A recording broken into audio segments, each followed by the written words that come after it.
ఆయన అందరికీ నమస్కారం. నేను మీ చింతపల్లి ఫిషింగ్ లక్ష్మణ్. చూడండి ఫ్రెండ్స్, ఇక్కడ ఇంజిన్ సాయం నాకంటే ఈ చిన్న బోటు ఏ విధంగా తెడ్డుల సాయంతో అయితే వస్తున్నారో మీ అందరికీ చూపిస్తాను. చూడండి, దగ్గరకు వచ్చాక చాలా జాగ్రత్తగా అయితే ఉండాలన్నా, ఎందుకంటే ఈ వీడియో లాస్ట్ వరకు చూడండి అన్న, చాలా ఇంట్రెస్టింగ్గా అయితే ఉంటుంది. చూసారు కదా, కిరటాలు ఇరిగేసి మన బోటు ఏ విధంగా అయితే వస్తుంది. మా ఫ్రెండ్ అయితే బాయ్ చెప్పేస్తున్నాడు. చూసారు కదా, రెండు తెడ్డుల సాయంతో అయితే దరికి వస్తున్నారు. ఒక తెడ్డు జారిపోయింది. చూసారా, దరికి వచ్చాకైతే ఈ విధంగా దిగిపోవాలి, లేకపోతే కిరటాలు వచ్చి మనం ఇరిగేస్తాయి.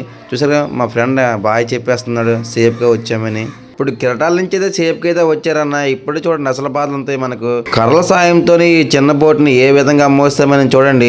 ఇలాగైతే చాలా రిస్క్ అన్న. పెద్ద బోట్లు అయితే తాటల సాయంతో అయితే లాగుతాయి.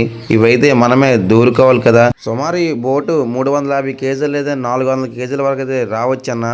అంత వెయిట్ అనేది మనం దూరడం కష్టమే కదా. చిన్న బోటు ఒక పక్క దూరనాకైతే ఇద్దరు మనుషులు అయితే ఉండాలన్న. చూసారు కదా, వెయిట్ ఎక్కువైపోయి అయితే అక్కడైతే మేము ముగ్గేసాము.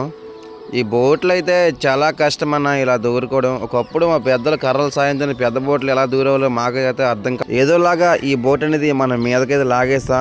ఇప్పుడు మా ఫ్రెండ్ దూరిప్పాడు. దూరలో ఏముందో చూద్దాం. చూడండి, వాళ్ళకైతే ఏ చేపలు వాళ్ళు లాగలేదంటన్నా. చూసారు కదా, వాళ్ళు పట్టుకుని నెరల మట్టుగా చూపిస్తున్నాడు. చిన్న చేప అయితే ఉన్నదన్న. చూడండి, ఇలాంటి ఇంట్రెస్టింగ్ వీడియోతో మళ్ళీ వస్తాను.